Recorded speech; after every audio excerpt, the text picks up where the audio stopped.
Deus de amor, nós temos muito a te agradecer por tantas bênçãos que o Senhor tem derramado nesse mundo, apesar de a gente entender que é um mundo de pecados, isso traz uma consequência em diversos níveis nas nossas vidas, no planeta, no ambiente que nós estamos, mas o Senhor também derrama a luz através da mensagem nesse movimento, através da ciência, através de pessoas que estão comprometidas com causas que a gente sabe que também são tuas. A gente pede que o Senhor abençoe nossa mente, nosso coração agora nesse estudo. Em nome de Jesus. Amém.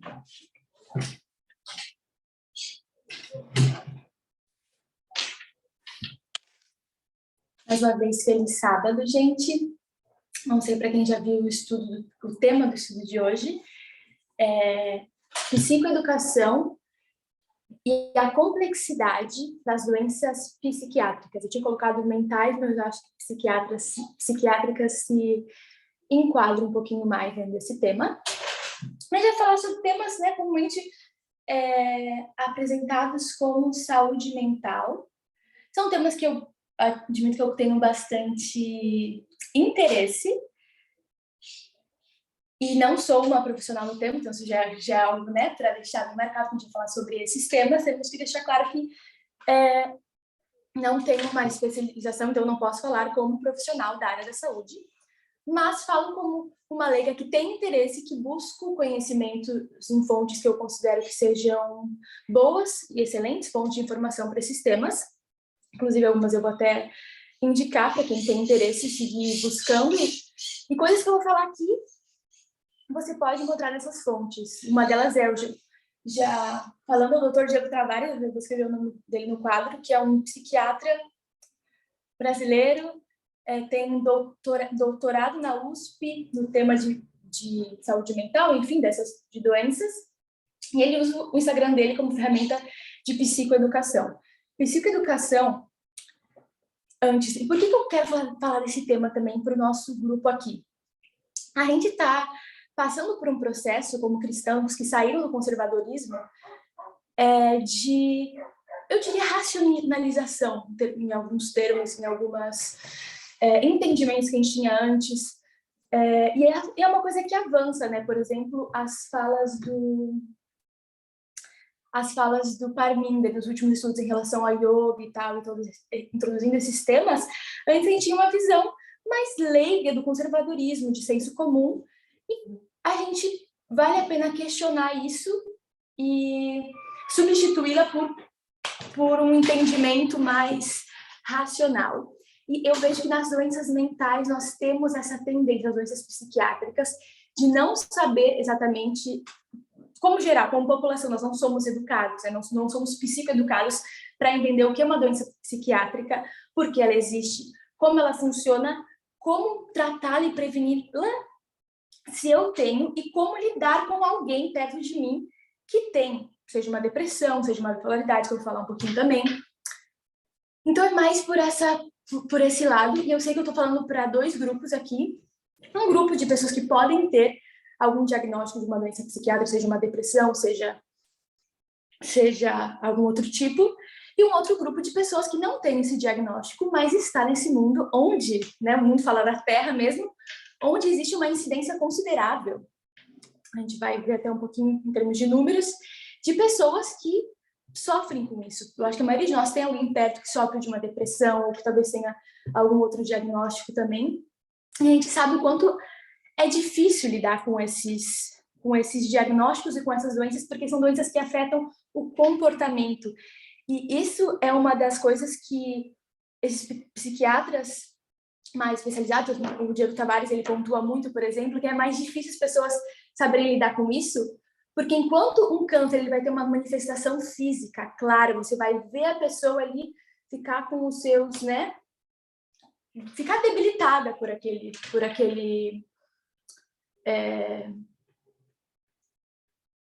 aquela doença fisicamente. Quando a gente fala em doenças mentais, o que altera é o comportamento.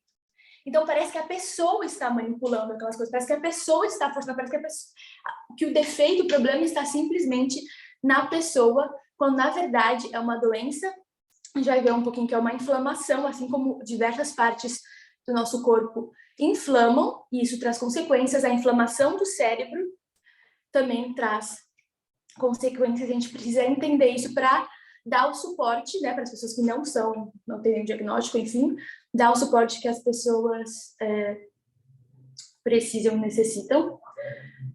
E, enfim, eu vou começar falando sobre isso que eu falei. A gente tem a tendência, né? Pessoas têm a tendência de falar que a depressão, as questões mentais são, como a gente diz, espirituais, os cristãos conservadores, e sustentar esse argumento. Mas qual que é a causa dessas doenças psiquiátricas, os transtornos do comportamento? Eu vou colocar aqui para a gente duas causas que estão relacionadas a isso, somadas.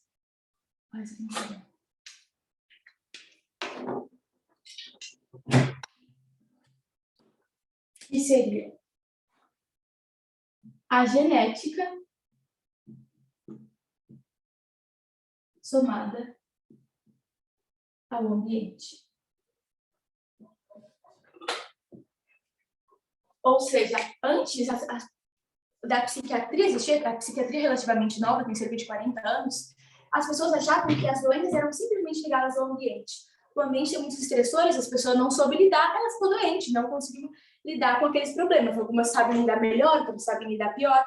Hoje se entende que, na verdade, as pessoas que adoecem por conta de um ambiente estressor, elas já tinham uma genética prévia que predisponia, digamos, fazia uma predisposição a essa doença.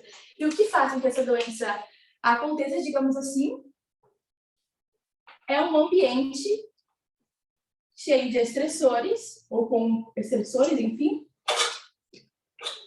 que vai ativar aqueles genes para aquela doença. Eu vou dar um trechinho de um dos posts do Dr. Diego, que resume um pouco isso. Doenças cerebrais que afetam o comportamento decorrem de uma predisposição genética e de uma interação do indivíduo com o ambiente, de maneira em que um ambiente estressor ativa a expressão desses genes. Ou seja, um ambiente estressor, para uma pessoa que já tem uma genética, pode ativar isso. O que pode ser um ambiente estressor? São múltiplos fatores, desde de uma educação violenta, pais que brigavam, pais talvez alcoólatras, mas estressor também em ambientes de trabalho, traumas, violência física, sexual, todos os tipos. Isso pode, uma pandemia, por exemplo, pode ativar, é um estressor que pode ativar, mas ativa para quem tem a genética. Eu participei, uma das bases, né, que eu usei um pouco para fazer esse estudo, de uma semana da bipolaridade, acho que até comentei em outro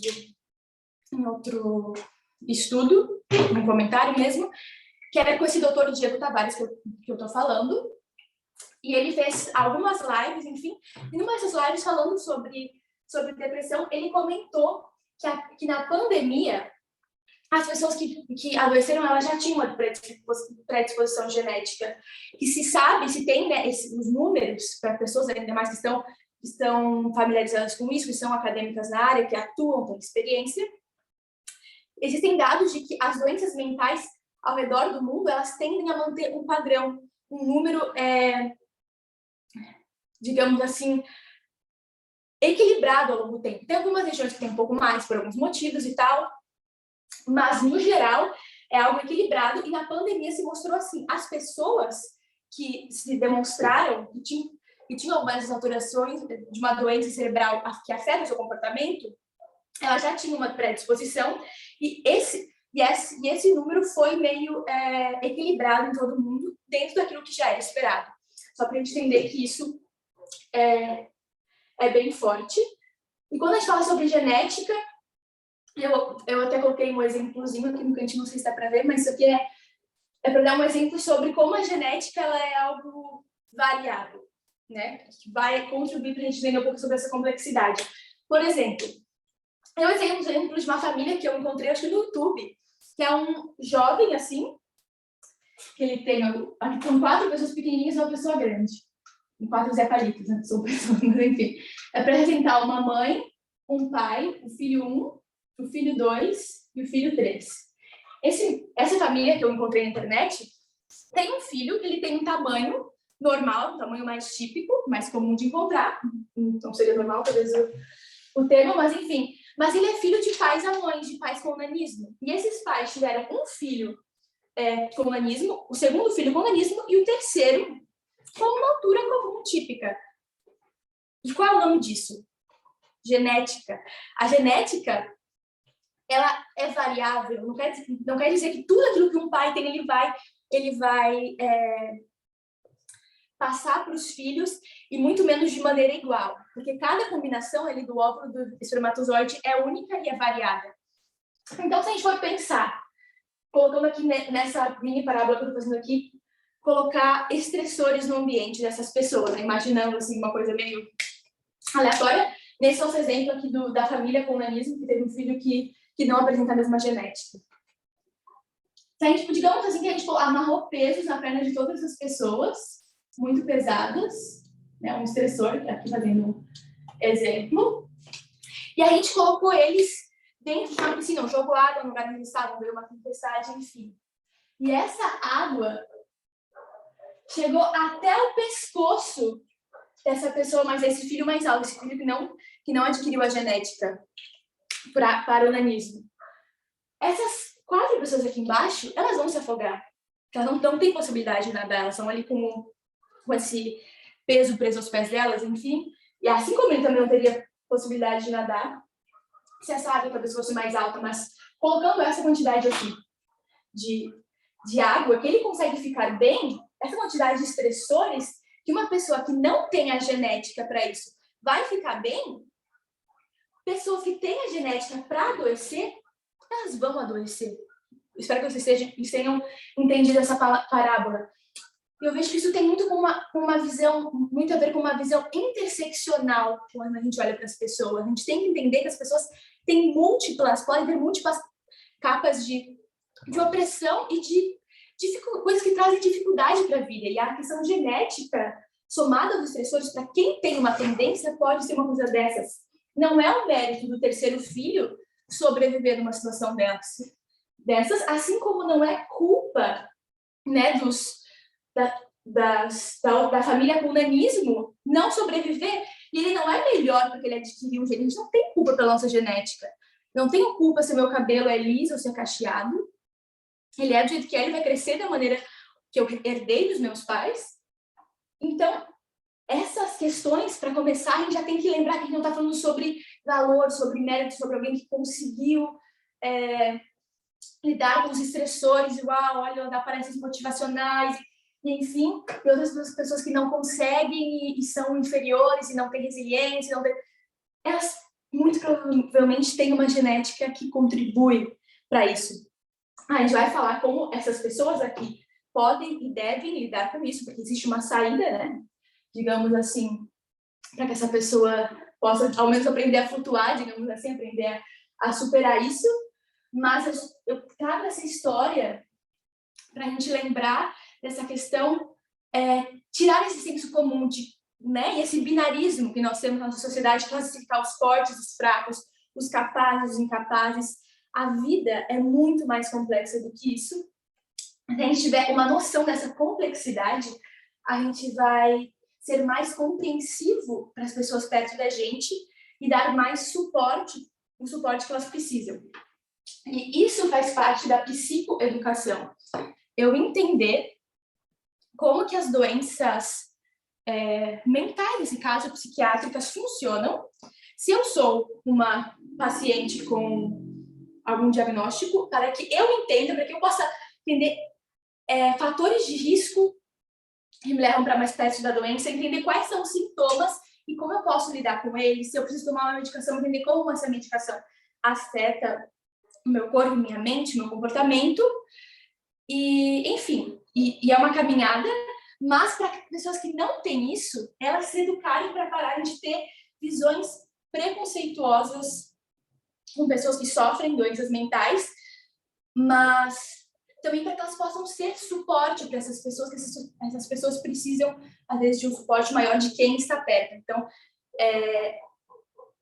é algo que serve para os dois lados, tanto para quem sofre, quanto para, se a gente tivesse uma sociedade mais psicoeducada, as pessoas que sofrem desses transtornos, elas sofreriam menos, elas teriam mais suporte, e talvez levariam um tempo mais curto desenvolvendo aqueles sistemas e piorando o seu quadro, né? Enfim. Aí, para falar sobre isso, eu vou falar sobre uma doença especial, vou falar sobre o transtorno bipolar, mas justamente para mostrar essa complexidade, e eu vou para uma parte que é a mais interessante para mim, é que estar entendendo um pouco disso me fez até vir aqui falar, porque é uma coisa que relativamente recente na psiquiatria, acordos que deram desde 2013, enfim, que falam um pouco sobre a depressão mista e os estados mistos, né? Quando as pessoas têm depressão, mas também têm outros sintomas de ativação, que a gente vai ver mais agora um pouquinho o que é isso, e o quanto isso é comum, perigoso e precisa de um tratamento específico que a maior parte das pessoas não tem e acabam agravando os quadros. Mas tudo isso a gente vai ver um pouquinho, só fazendo um resumo do que a gente vai ver. Primeiro, eu queria... até eu escolhi esse transtorno bipolar por alguns motivos, mas porque eu sei que é um transtorno que tem muitos estigmas, estereótipos que estão longe, muitas vezes, de traduzir a realidade. Eu queria que alguém abrisse o microfone agora rapidinho. Estou com a mão levantada porque eu não estou olhando a tela inteira, mas acho que não. Mas, quando vocês veem a palavra bipolaridade, assim, ou talvez agora você já tenha uma visão melhor, alguém pode ter estudado, pode ter convivido com alguém entendido melhor, mas qual que é a visão que vocês têm ou costumam ver, a visão que vocês veem da mídia de uma pessoa bipolar? Às vezes até as pessoas brincam, eu sou bipolar, nem sabe direito o que é a doença, mas o que as pessoas entendem por bipolaridade? Se alguém puder falar. O objetivo não é que você seja preciso psiquiatricamente, é mais realmente exteriorizar o que é esse estereótipo na nossa sociedade. Oi, Lara. Bom dia.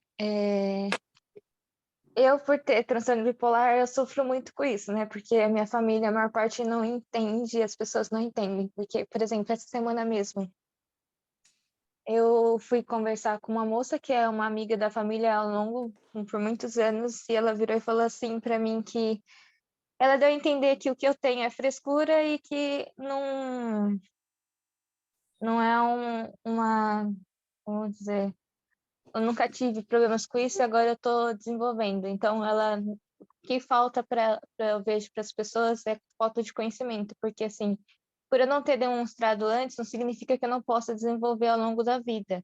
E divisão da mídia de uma pessoa bipolar, eles acham que assim, aquela pessoa cada hora ela é indecisa, ela não sabe escolher o que ela quer. Uma hora eles acham que oscilam muito, oscilação de humor da pessoa é assim curta, eles acham que é uma coisa assim, num dia só a pessoa pode ter 2 oscilações de humor, eles acham que é mais ou menos uma coisa assim, e não é exatamente isso, por eu ter, então eu tenho a noção de que é uma coisa que tem a duração de meses, de uma oscilação para outra. Uhum. Não sei se deu para entender o que eu quis falar. Deu sim, muito obrigada. Isso ajuda muito. O Nilson colocou muda comportamento. É isso que eu quero trazer. As pessoas acham que um bipolar... Posso falar? Pode, por favor. Bom dia.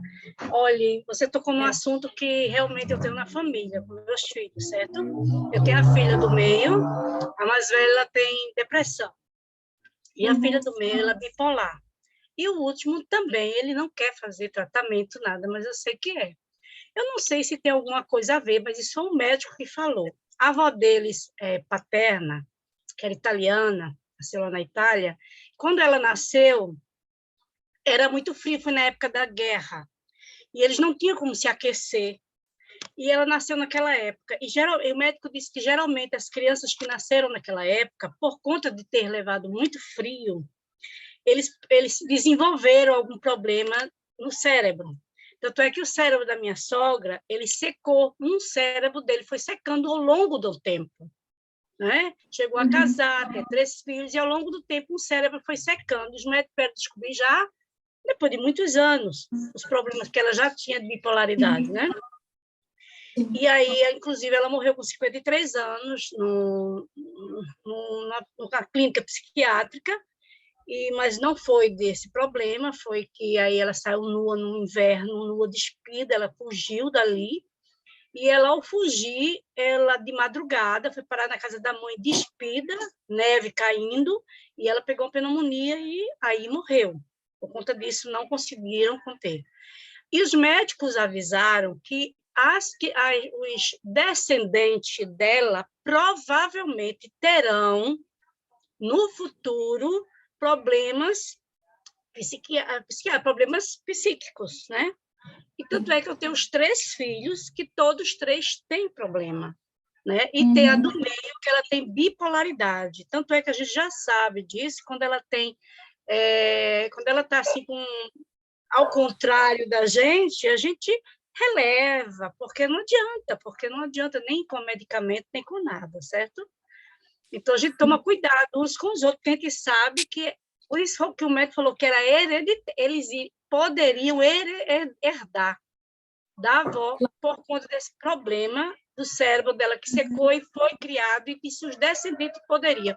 Até que eu tenho um cunhado, né, que é o cunhado do meio, que ele toma medicamento até hoje, controlado por conta disso. Ele reconhece, ele controla, né?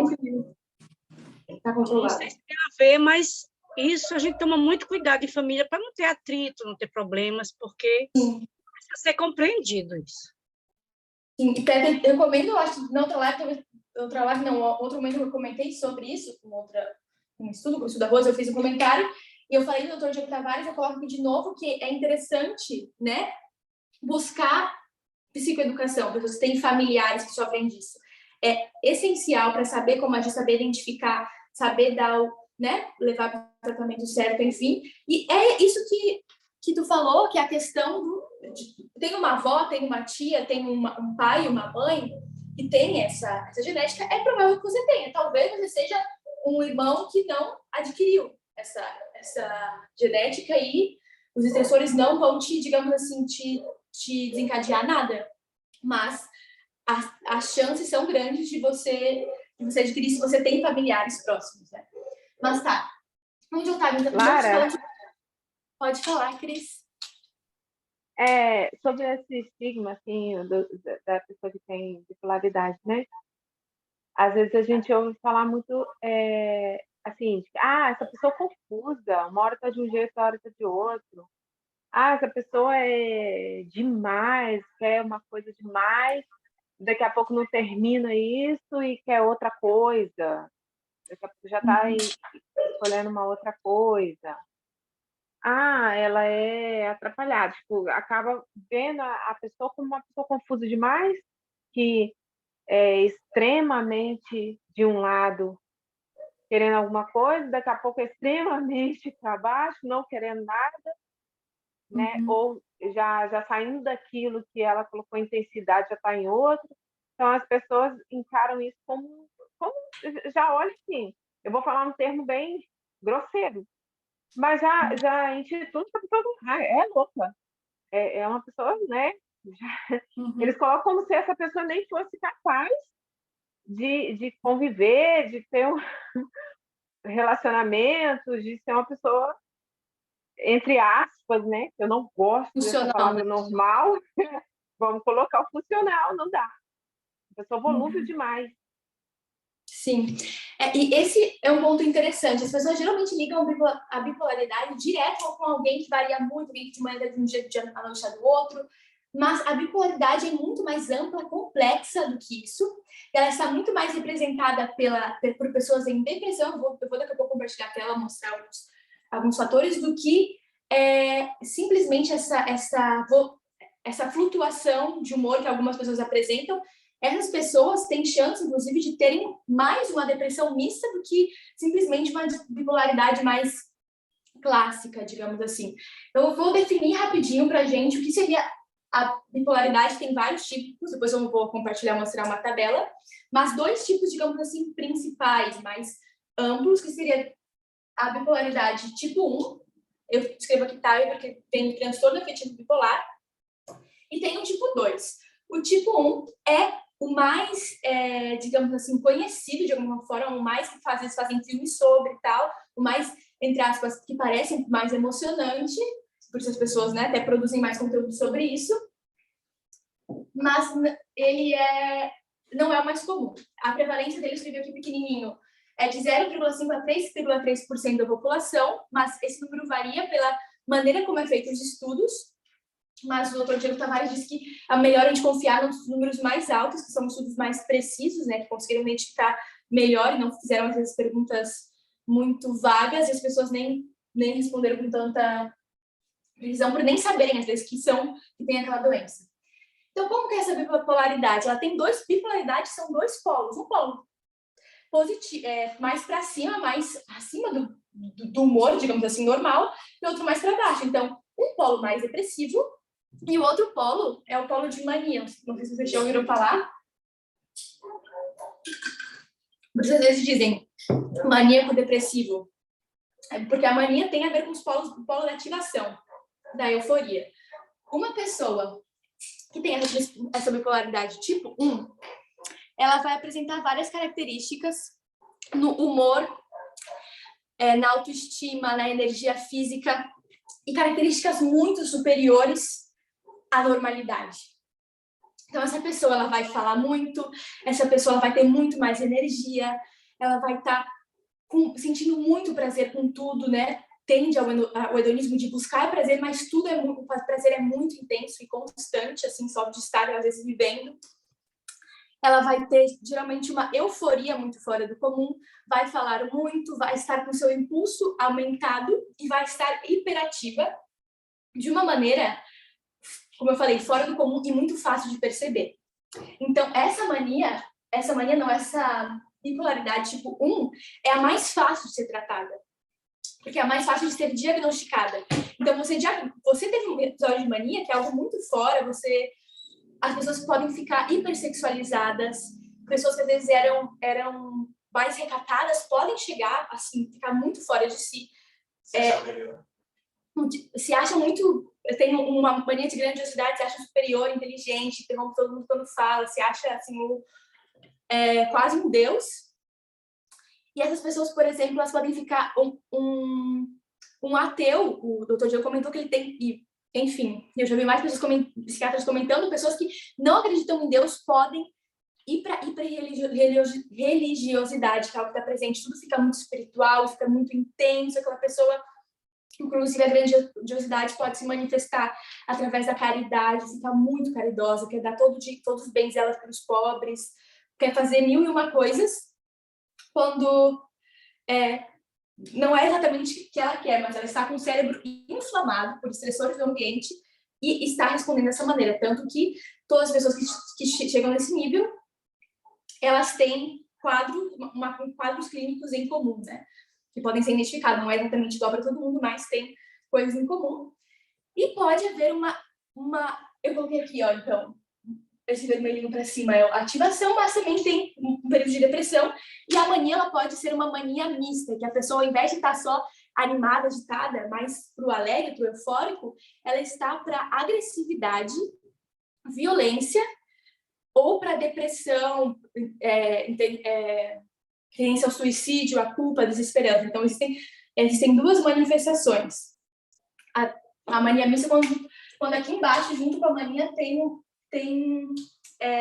manifestações depressivas. Isso acontece em vários casos, que seriam esses estados mistos, né, que são mais difíceis de tratar.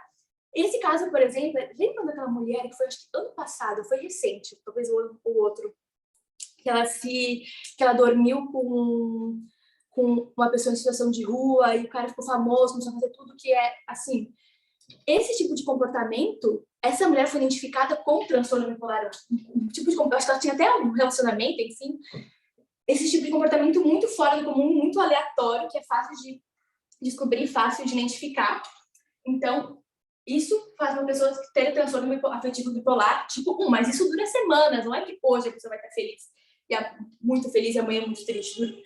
isso pode durar 2, 3 semanas, talvez até mais, mas essa pessoa também vai ter, em algum momento, um transtorno, uma depressão. É gradativo, né? Desculpa interromper. É gradativo, né? Esse período de mania. Ele vai crescendo aos poucos, ele não vai tudo de uma vez. Sim, pode vir antes de uma hipomania, que a gente vai falar um pouco mais embaixo, mas isso basicamente é para caracterizar. Só que a cada uma mania que a pessoa tem, a tendência por estudos, é claro que varia de pessoa para pessoa, isso a gente fala de médias, ela tem 3 depressões. Então, mesmo a pessoa que tem mania, uma mania que é uma coisa que tem, um bipolar tipo 1, que tem essa facilidade de identificar uma coisa muito eufórica, muito fora, a maior parte, ela vai ter mais quadros de depressão do que de mania, a tendência. Então, esse, na verdade, é um transtorno muito mais depressivo, eu vou mostrar os dados, do que um transtorno de agitação, de inconstância, de euforia, simplesmente. Tá, então esse basicamente é o tipo 1, mas ele é, como eu falei, é o mais fácil de identificar e tem tratamento, não tratamento seguro que dá certo, é geralmente mais simples. O TAB tipo 2, que é né, transtorno afetivo bipolar tipo 2, é realmente o transtorno afetivo bipolar mais difícil. Ele pode chegar a 5,5% dos diagnósticos, mas parece que é algo que ainda está sendo descoberto. Tem muita pesquisa recente sobre isso e que está tentando melhorar esse trabalho de diagnóstico de pessoas com transtorno afetivo bipolar. Porque qual que é a questão? Essas pessoas são majoritariamente depressivas. Elas têm, na maior parte do tempo da vida delas, depressão. Eu vou mostrar o quadro que elas podem passar 50% da vida delas em depressão. É muito tempo. E elas têm um pequeno, olha, eu fiz aqui as barreirinhas para representar, elas têm pequenos momentos, pequenos períodos de ativação, que não é essa mania extremamente fora do comum e notável, mas ela existe, é hipomania que se chama, e ela é um nível mais, digamos assim, menos intenso, mas ainda assim é perigoso. Tem as mesmas características, só que numa dose, digamos assim, menor. E muitos, como a Yuri estava falando, muitas pessoas que têm transtorno bipolar 1, elas podem ter hipomania também. Não tem só mania, elas podem ter hipomania também. Mas se ela tem mania, ela vai ser tipo 1. Se ela tem só hipomania, ela vai ser tipo 2. E esse é mais difícil de identificar, e por isso tem pessoas, eu escrevi aqui, que levam atraso no diagnóstico. Tem pessoas que levam de 10 a 15 anos. Falou uma mulher na live, dessa que eu falei que eu participei, que ela levou 22 anos e 11 psiquiatras para ser diagnosticada com bipolaridade. E antes ela estava sendo diagnosticada com simplesmente depressão. O tratamento é diferente e ela não melhorava. Então, é muito mais complexo porque é difícil identificar a hipomania, porque às vezes a pessoa aumenta o interesse, aumenta a ativação, mas em temas que ela já gosta. Eu gosto muito de ler. Então ela passa a noite inteira lendo, ou gosta de determinado assunto e vai. E quando ela melhora de uma depressão, ela só, às vezes, fala em determinado assunto, ela só pesquisa muito sobre, fica mais ativa, fica mais bem-humorada, parece, em alguns momentos. Parece que ela está mais ligada, melhorou. Mas, na verdade, é uma hipomania e ela vai cair depois, na maior parte, se for uma bipolaridade e se ela não estiver em tratamento, numa depressão. Vou mostrar alguns quadros para a gente comparativos que foram usados nessa live que eu estou comentando, que eu acho que eles ilustram bem algumas coisas, para depois a gente continuar. Eu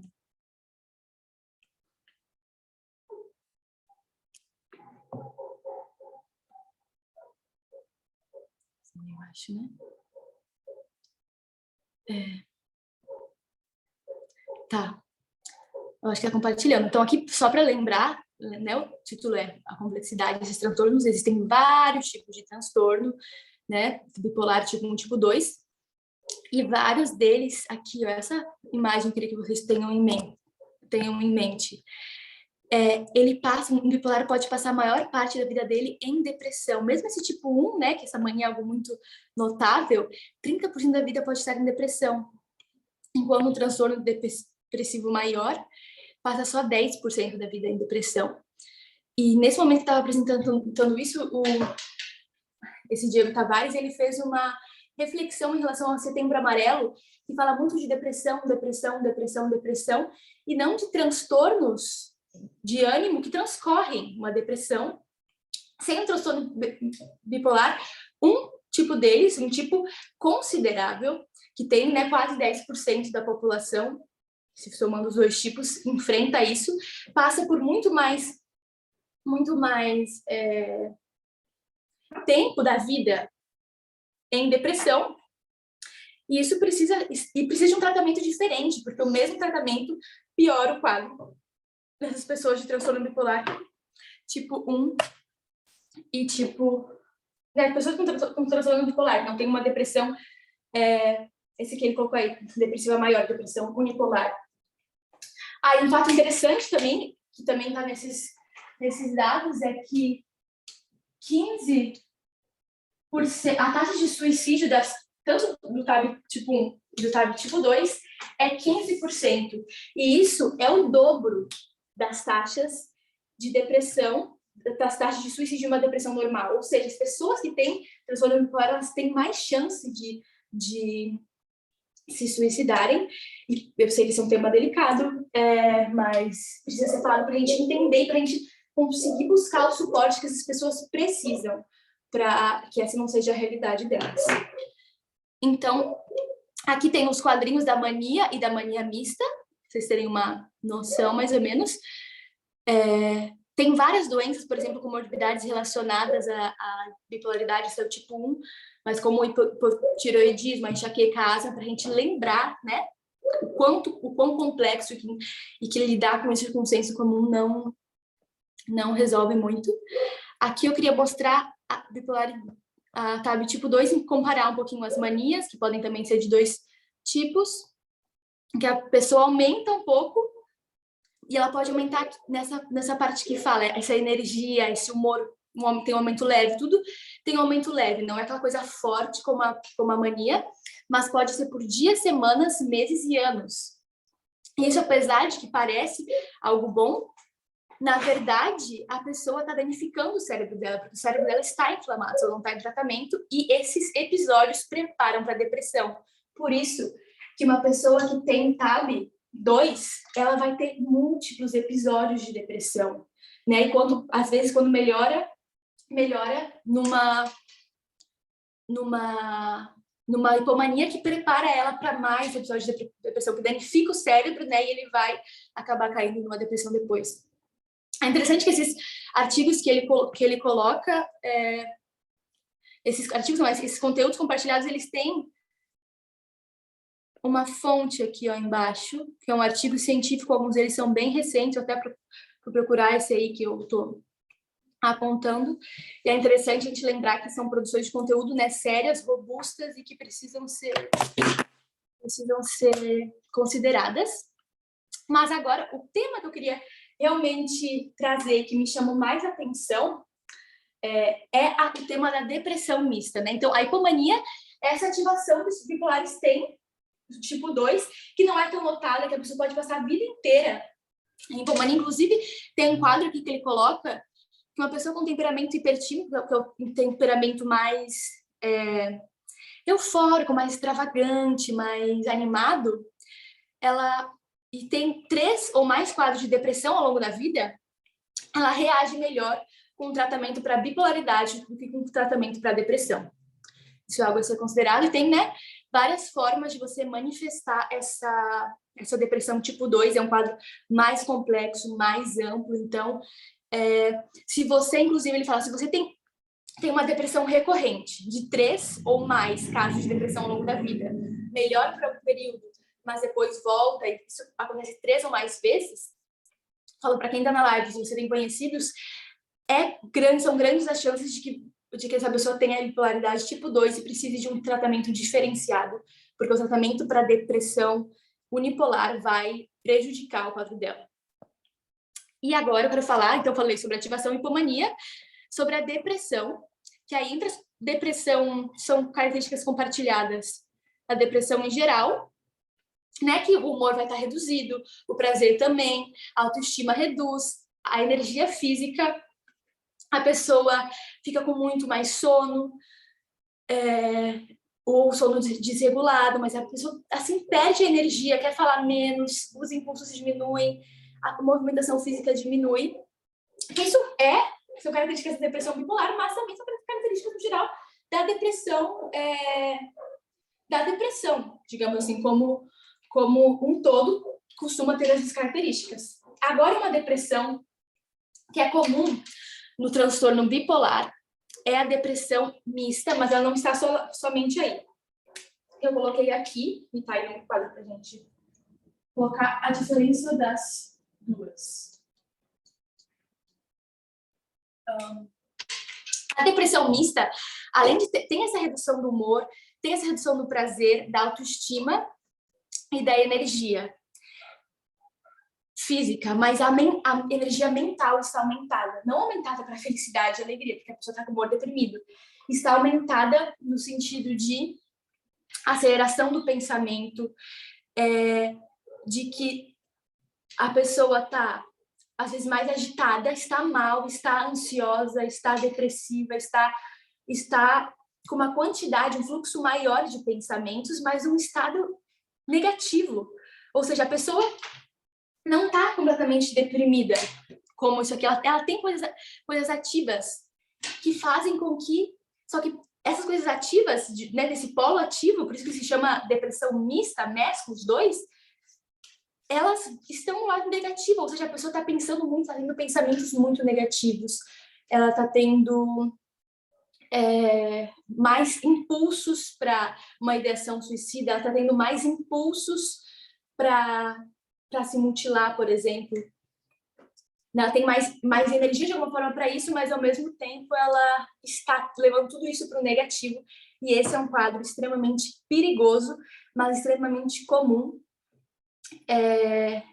e que ele é pouco identificado. Eu estava vendo uma live do Dr. Diego com a doutora Doris, que é uma pesquisadora na área, né, psiquiatra, enfim, há 30 anos trabalha com isso. Ela estava comentando que os psiquiatras, às vezes, quando eles querem investigar uma depressão, eles perguntam só as coisas em relação à depressão. Então, eles diagnosticam a pessoa como se ela tivesse uma depressão pura, quando, na verdade, essa pessoa se ele perguntasse sobre as questões do polo de ativação, ele descobriria que essa pessoa, na verdade, ela tem uma depressão mista e precisa de um tratamento diferente. Qual é esse tratamento diferente que eu estou falando toda hora? Uma depressão clássica é tratada com antidepressivos para acabar com esse polo aqui. Mas um antidepressivo, numa depressão com ativação, ele pode acabar incrementando esse polo aqui. Então, ele basicamente não pode ser usado na maioria dos casos, é uma depressão mista mesmo, com muitas características, né, de uma depressão mista. Ele não deve ser usado, o que deve ser usado são estabilizadores de humor, antipsicóticos, mas para que isso aconteça, o psiquiatra ele tem que saber, ele tem muitos psiquiatras que não têm essa noção, por isso nós, como leigos, precisamos de psicoeducação, pessoas que estão comprometidas realmente em transmitir esse conhecimento e questionar os psiquiatras que nós temos contato ou que estão tratando familiares nossos. E também, se caso a pessoa não esteja aberta para esses questionamentos, procurar segundas opiniões, pessoas que talvez sejam mais especializadas e atualizadas. O Dr. Diego Tavares, na página dele, tem listas de psicólogos e psiquiatras. Ele tem, inclusive, posts. Inclusive, eu fiz uma pastinha de posts no Instagram com aquilo que eu usei como base para esse tema. Aqueles que têm interesse podem me chamar, se tiver Instagram também, né? E eu passo para vocês, adiciono vocês na pastinha para que vocês possam ler um pouco sobre as coisas que eu estou falando aqui na fonte, realmente mais direta. Mas, por exemplo, eu fiz o Diego também sempre abre caixinhas, né, com o objetivo de psicoeducação, e eu fiz uma pergunta: se uma pessoa com depressão mista unipolar, não bipolar, qual é o tratamento mais indicado? Estabilizador de humor sem antidepressivos, pelo menos até sintomas de polo de ativação desaparecerem. E por que eu estou querendo enfatizar isso? Porque as pessoas, elas são tratadas, estão numa depressão mista. Bipolar, eu estava vendo essa live, comentei com a Doris e com o Diego, a depressão mista, seja a pessoa que tem uma depressão unipolar, que só tem depressão, nunca tem ativação sozinha, né, uma hipomania, uma mania puras, ou uma pessoa bipolar, o tratamento é o mesmo, é como estabilizadores de humor, antipsicóticos, mas sem antidepressivo. E o antidepressivo, às vezes, acaba ajudando a aumentar esse polo, aumentar essa impulsividade, aumentar essas... Deixa eu parar de compartilhar. Aumentar a chance da pessoa ter impulsos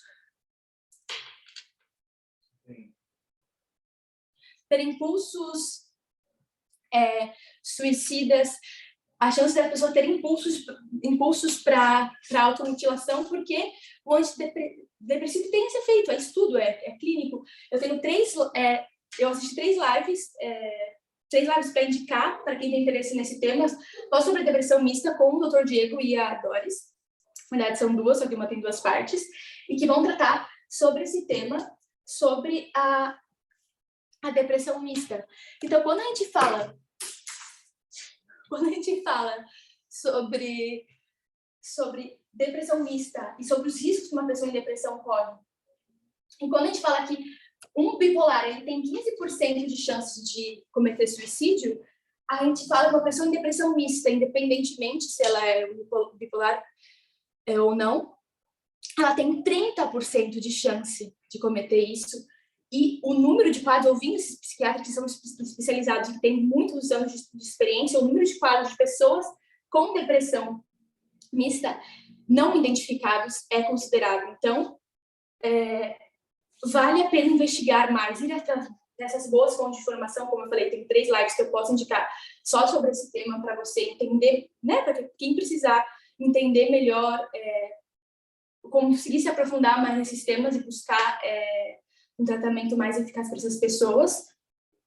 Eu não sei se eu falei que aumenta para 30%, acho que falei, né? Falei que aumenta para 30%.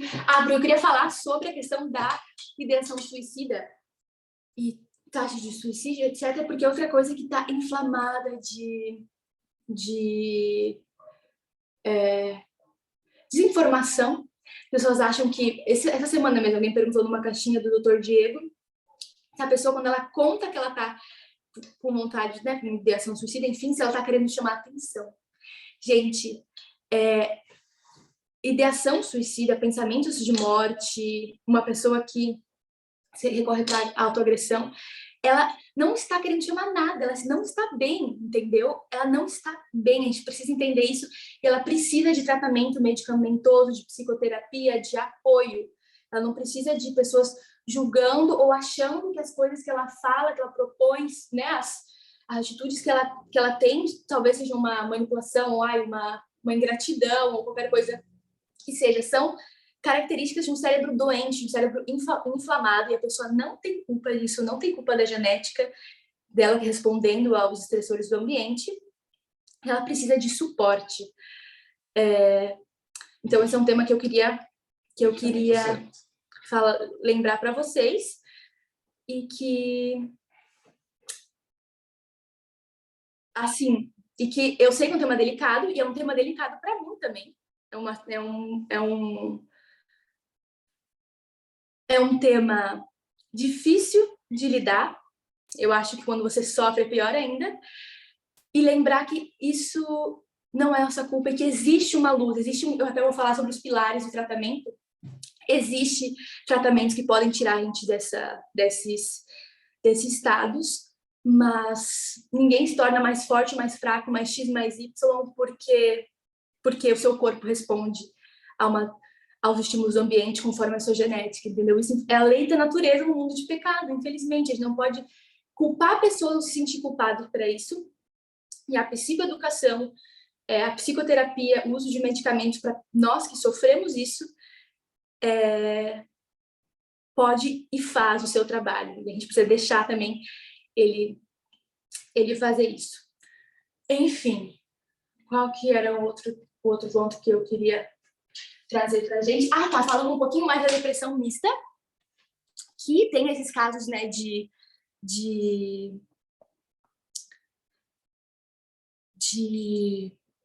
maiores de suicídio, de automutilação. Não é único, mas é uma tendência um pouco maior, porque a pessoa tem mais impulso, né? Porque ela tem a ativação mesclada com a depressão, todos aqueles sentimentos ruins e tal.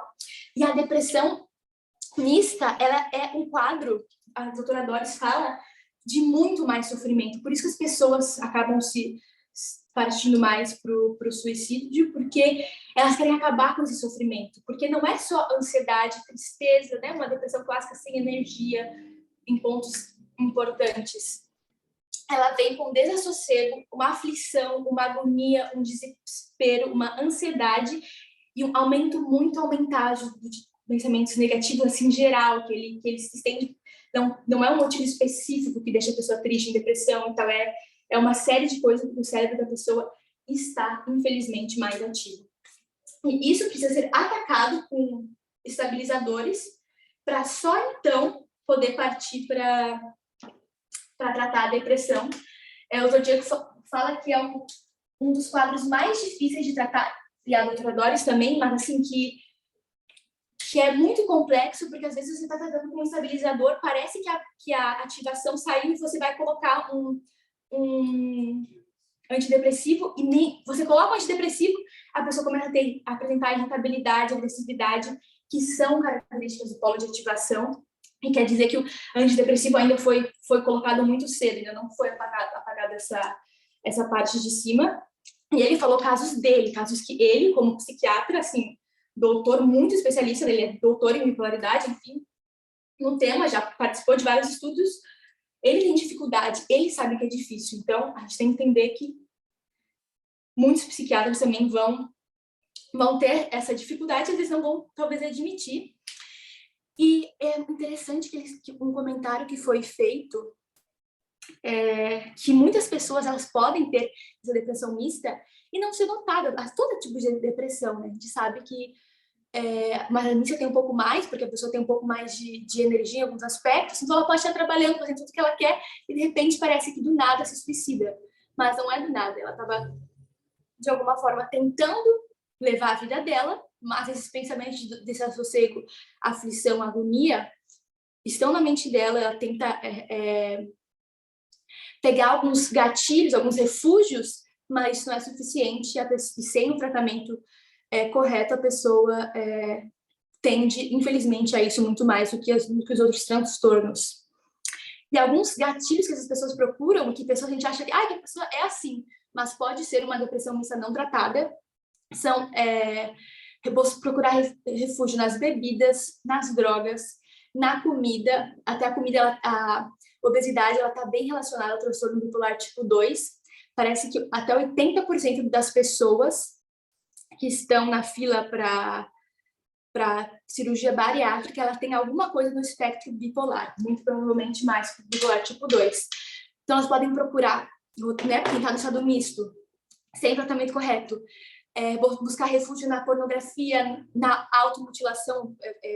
O Diego citou a questão dos adolescentes recorrerem a isso como uma forma de aliviar esse sofrimento muito catastrófico que eles estão sofrendo.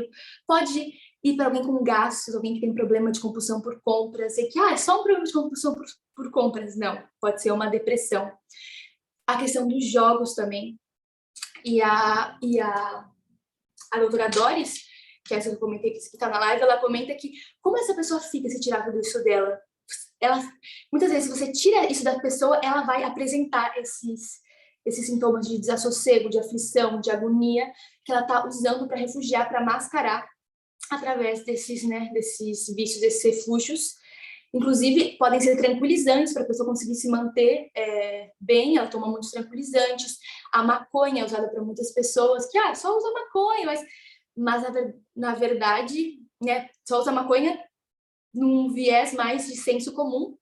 Na verdade, pode ser um refúgio para uma depressão mista. Inclusive, a atividade física, excesso de atividade física, pessoas que ficam muito academia, ou se concentram muito naquilo para aliviar o sofrimento que elas têm, mas se tirar aquilo delas, elas podem demonstrar que elas estão com toda essa multidão, né, de sentimentos negativos e enfim, todos esses sintomas mais depressores, e buscando algo para se agarrar.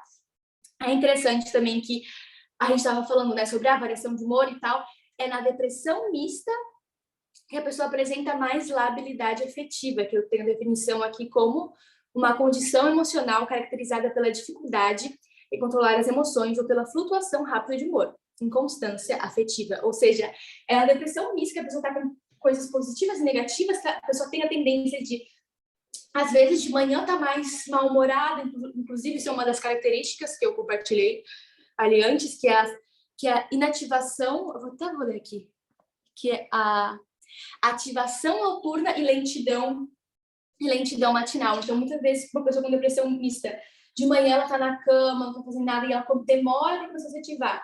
Mas é quando se ativa mais pela noite, vem todos aqueles pensamentos negativos, de desespero, de angústia. Ela pode procurar alguns desses refúgios, ela pode passar a noite vendo séries, passar a noite inventando alguma coisa, porque ela tem essa característica ativada, mas sempre ligada ao polo negativo.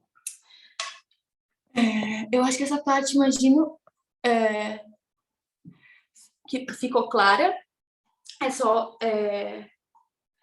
reforçando que é nesse ponto, uma pessoa que muda muito de humor, de manhã até de uma hora, acontece uma pequena coisa, ela se flutua muito rápido, tem uma inconstância, acontece uma pequena coisa, é o fim, ou é o, né, alguma catástrofe, a tendência é que isso não é característica de uma depressão de uma bipolaridade pura, não é assim a bipolaridade, não é coisa de um dia, simplesmente, mas pode ser se a pessoa está com uma depressão mista.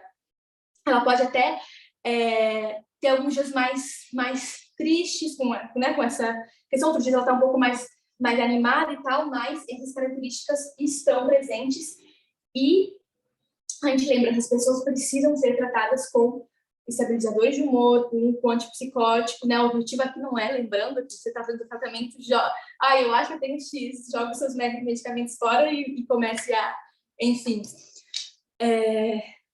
seguir um outro rumo, assim, a partir de uma conversa como essa, é para que vocês tenham a informação e, através dessa informação, leve, né, ao seu psiquiatra, aos amigos que sofrem disso, aos familiares, levar essa informação, buscar, como eu falei, diretamente na fonte.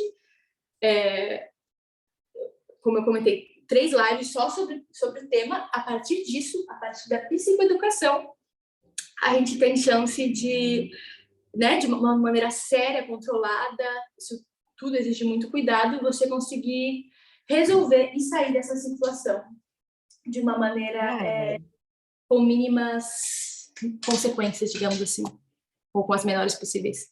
Pode falar. Estou amando esse estudo e vendo a importância que ele tem demais para todos nós. Mas é interessante que o que você falou agora, que é necessário a ignorância sobre aquilo que acontece conosco, também é um agravante. Então, você está mostrando que todos nós precisamos estar instruídos, educados, tentando descobrir e entender o que está acontecendo conosco, o que acontece conosco, né? Buscar referências confiáveis, como você tem trazido aí, o doutor Diego Tavares, você falou da doutora Doris, entre outros, para poder aprender, porque às vezes o diagnóstico é tão complicado, como você mesmo trouxe aí para a gente, que a própria pessoa pode levar o psiquiatra a compreender melhor o que está se passando, né? Então, isso, conhecendo a si, pode levar o problema e ajudar o profissional a chegar ao diagnóstico correto, né? E poder ajudar melhor esse paciente ou essa paciente. Maravilhoso, Rosa, muito obrigada. Isso introduz... Posso falar? Claro, Posso. Veja, eu queria fazer uma pergunta.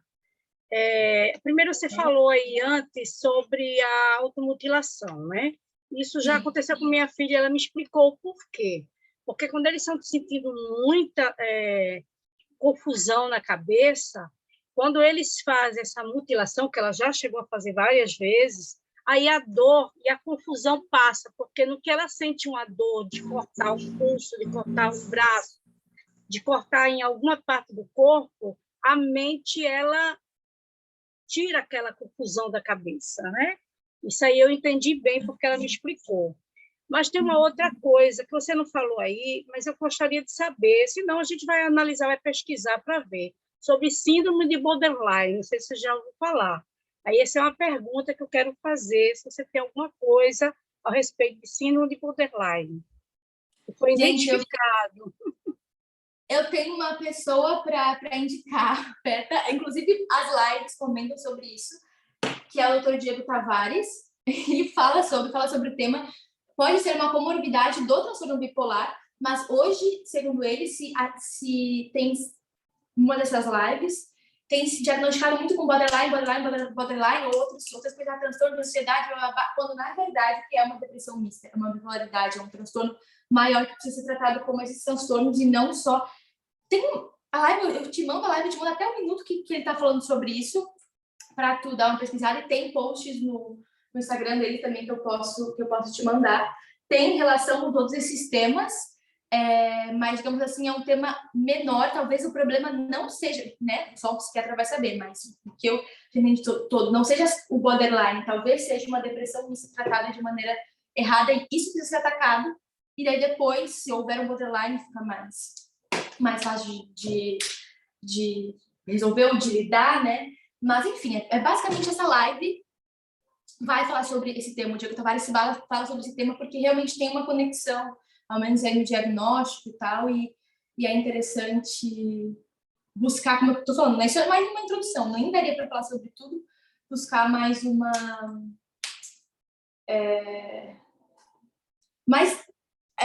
se aprofundar um pouco mais nesse tema, né? As coisas que já tem conteúdo sobre, muito interessante, muito relevante. Agora, introduzindo o que a Rose falou, inclusive, eu não sei se eu já comentei isso, mas um dos posts que eu separei do Dr. Diego, ele fala sobre perguntas a se levar para o seu psiquiatra, você fazer para o seu psiquiatra, e se o psiquiatra não se esquivar de responder, não souber, porque tem pessoas que não sabem. A depressão mista, se não me engano, ela foi notificada, eu acho que nos livros, digamos assim, falando leigamente, em 2013, ou seja, algo recente. Tem psiquiatras que não se atualizaram.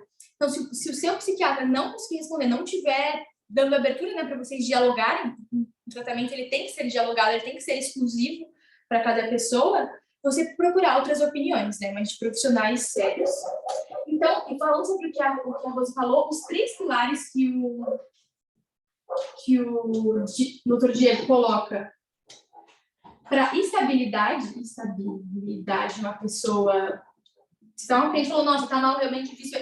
Realmente é, mas existe uma saída, existe um caminho para estabilidade, e tem 3 pilares, que seria a medicação, a psicoterapia, e existem também algumas terapias melhores, que outros têm posts sobre isso, para esses quadros, sabe, que a cognitivo-comportamental é uma muito indicada, porque ela vai trabalhar no pensamento, na ação, né, no sentimento, em uma coisa muito prática, que é o que pessoas que estão muito mal precisam. Medicação, psicoterapia e psicoeducação, que é exatamente isso que a Rose estava falando.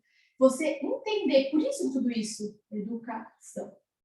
Por isso que todo esse entendimento de como acontece, para você entender, né, foi uma abordagem mais rápida, mas entender os seus sintomas, entender que existem coisas que são seus sintomas, não são sua personalidade, e que você vai precisar lidar com isso, você vai precisar trabalhar isso para buscar essa habilidade. Isso você faz com psicoeducação, com psicoterapia, medicação para quem tem bipolaridade, depressão, né, um transtorno diagnosticado que precisa de medicação. Lembrando, o transtorno bipolar tem medicação para toda a vida, você não pode parar de tomar, é uma condição que precisa ser sempre controlada por esses pilares, e que maravilha, porque que bom que a gente tem algo que nos auxilia e que nos ajuda a manter essa habilidade. Para pessoas que têm uma depressão, mas superam ou vão superar algum dia, a medicação não vai ser necessária para sempre, só até estabilizar e junto com o psiquiatra vai poder tirar. Mas algumas depressões que são muito recorrentes ou um transtorno bipolar é para a vida, e que bem que a gente tem esse aliado para a vida, para conseguir ter uma vida normal, funcional. Lembrando que a psicoeducação envolve hábitos e eu aprender que hábitos são bons. A questão do sono é extremamente importante, precisa ser regulada. A questão da alimentação também, a questão do exercício físico, tudo isso pode ser um aliado nesse processo, especialmente para as pessoas que já estão reagindo, né, à medicação, porque tem gente que está muito mal, uma depressão muito profunda, que não consegue nem fazer exercício. Então, depois que ela começa o exercício, depois que ela começa a reagir ao medicamento, fazer psicoterapia, aí ela vai ficando apta para tomar todas as decisões que envolvem um pouco mais de energia física mesmo, né? Mas isso é um conjunto. E meu objetivo aqui é falar e lembrar que existe um caminho para essa habilidade e envolve esses pilares. E nós que temos algum transtorno precisamos conhecê-los e precisamos buscá-los, e não dá para falhar com nenhum deles. Né? Enfim, a gente sabe, por exemplo, que a psicoterapia é uma questão, é um privilégio também. Às vezes você não consegue no momento, mas busque os outros, busque especificar, né? Se você tomar uma medicação, tomar ela certa, conforme orienta seu psiquiatra e tal. E lembrando que existe todas essas questões, mas existe uma possibilidade para você criar filhos. Isso é uma pergunta de se bipolares podem ter filhos, né? Perguntam para o Dr. Diego, e ele fala que sim, porque você pode provocar uma coisa que é chamada blindagem emocional, que é para crianças pequenas, mesmo que tenham uma genética que favoreça e tal, para você criar um ambiente favorável, educar a criança emocionalmente, fazer com que ela durma cedo, desde muito novinha. As crianças hoje estão dormindo cada vez mais tarde, isso aumenta a proporção de pessoas que vão desenvolver essa genética, porque dormir tarde favorece o desenvolvimento dessas doenças. Você vai educar seu filho de uma maneira que ele seja blindado emocionalmente. A maioria de nós não fomos blindados emocionalmente por diversos fatores, estressores e o que quer que tenha acontecido. E eu acho que tem que ser compreensivo com a nossa história, com a nossa realidade, mas lembrar que existe um caminho para a estabilidade. E falando para aquelas pessoas que não têm um transtorno psiquiátrico, enfim, uma doença psiquiátrica, vocês podem ser essas pessoas que apoiam e que sabem e que não tratam com preconceito e que estão presentes para pessoas que têm doenças mentais, doenças psiquiátricas, assim como a gente tem facilidade de estar presente para uma pessoa que tem um câncer, que tem alguma doença assim, mais visível. Pessoas com doenças psiquiátricas também precisam do mesmo, às vezes até de mais, dependendo da perspectiva, apoio, e elas também correm risco de vida decorrente da doença, né? Porque pareça que a pessoa é responsável exatamente por aquilo, mas é fruto de um cérebro doente que muitas vezes não teve escolha. Eu só queria ler um último trechinho antes da gente terminar, aqui de uma que eu achei muito interessante, muito lindo.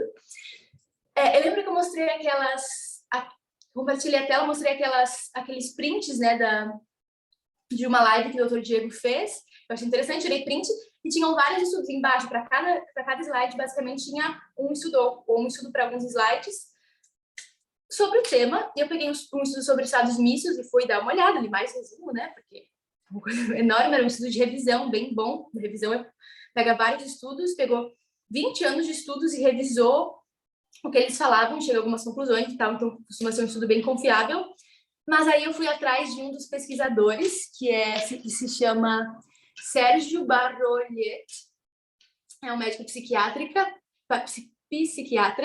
professor enfim, na Universidade do Chile. Ele é PhD no tema, enfim, bem interessante. Mas eu abri o LinkedIn dele e eu achei uma coisa que eu achei muito linda, digamos assim, e que eu vou ler para vocês mais ou menos aqui. Diz que ele está interessado em desenvolver metodologias para melhorar a detecção e a precisão diagnóstica no manejo clínico dos transtornos de ânimo. Isso é, pessoas que pesquisam, elas têm vontade que o transtorno bipolar não demore mais 15 anos para ser diagnosticado, seja diagnosticado antes e os resultados positivos na vida daquela pessoa vão vir antes, né, em relação ao tratamento. Tá. Implementar estratégias preventivas em saúde mental que possam ter um impacto de redução da incidência e complicações dos transtornos psiquiátricos. Ele fala que ele tem, além disso, ele tem uma, né, tá dedicado ao trabalho acadêmico e tem uma ONG que ele cofundou para apoiar a pais e outros cuidadores primários para que possam estabelecer relações humanas mais seguras, estáveis e afetuosas com seus filhos. Estou convencido de que esse último é o fator principal da base de um desenvolvimento saudável e do bem-estar social. Ele diz que ele aprendeu isso com anos de investigação e com 20 anos de experiência clínica, né, atendendo pacientes em saúde mental. Eu achei isso muito lindo, por vários aspectos, mas porque uma pessoa, assim, em alguma perspectiva, ela está no topo do conhecimento, né? Ela tem um PhD, ela, uau, conhece muita coisa, e como que ela...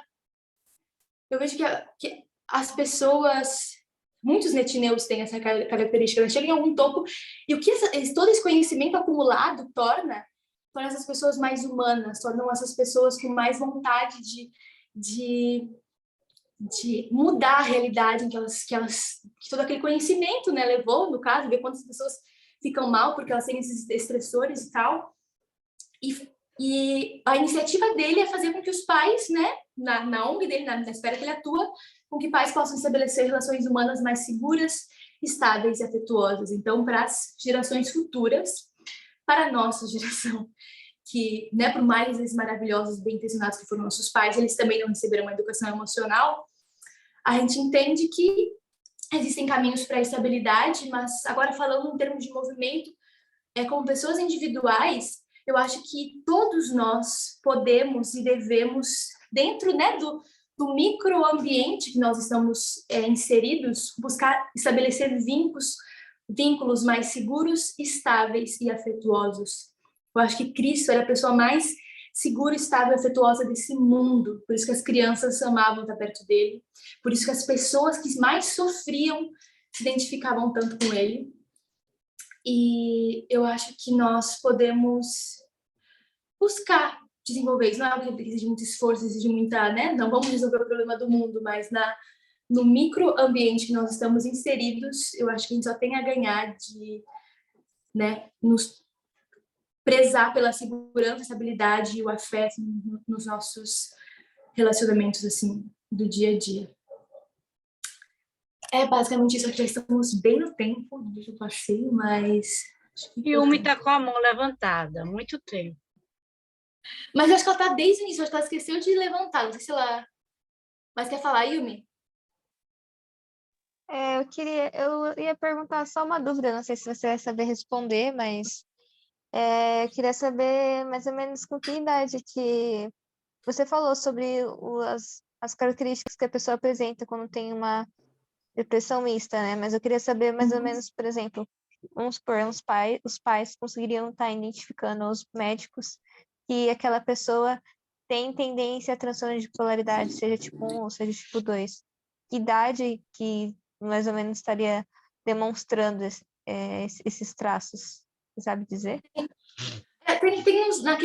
Nos prints que eu tirei, um dos prints fala sobre a idade no TAB 1 é geralmente 18 anos, a pessoa surge com isso, enfim, os sintomas ficam aparentes, e no TAB 2 geralmente a partir dos 29 anos, mas isso varia, né, não quer dizer, se não tem tal idade, quer dizer que não, conheço pessoas com 70 anos que foi diagnosticada com bipolaridade tipo 1, né? Mas uma média é isso, mas o objetivo não é que o pai identifique a criança e crie um ambiente, que o pai já cria um ambiente. Então, se a criança tem genética, não tem, tentar ao máximo prevenir que ela desenvolva algo, né? Que ela tenha uma estabilidade emocional, que ela, enfim, não tenha uma exposição tão desnecessária a estressores. Enfim, basicamente isso. Acho que podemos terminar com uma oração.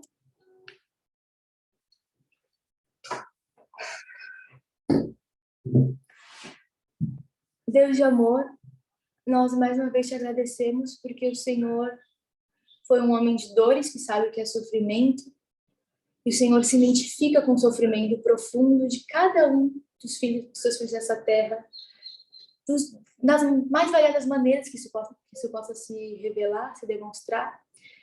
E a gente agradece que, mais do que nos sentimos identificados, existem já fórmulas para a gente sair disso, para a gente encontrar de alguma forma uma nova esperança na vida aqui nessa terra também, e que nós podemos ter essa atitude para pessoas perto da gente. A gente pode, assim como o Senhor se identificou com o sofrimento dos sofredores nessa terra e com as suas possibilidades, né, que são infinitas, mas aliviou dentro daquilo que era possível, que a gente também possa ter essa visão sensível, humana, e buscar estabelecer vínculos seguros, estáveis,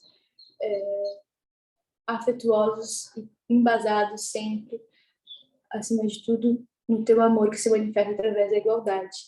É isso que a gente pede, agradece, em nome de Jesus. Amém.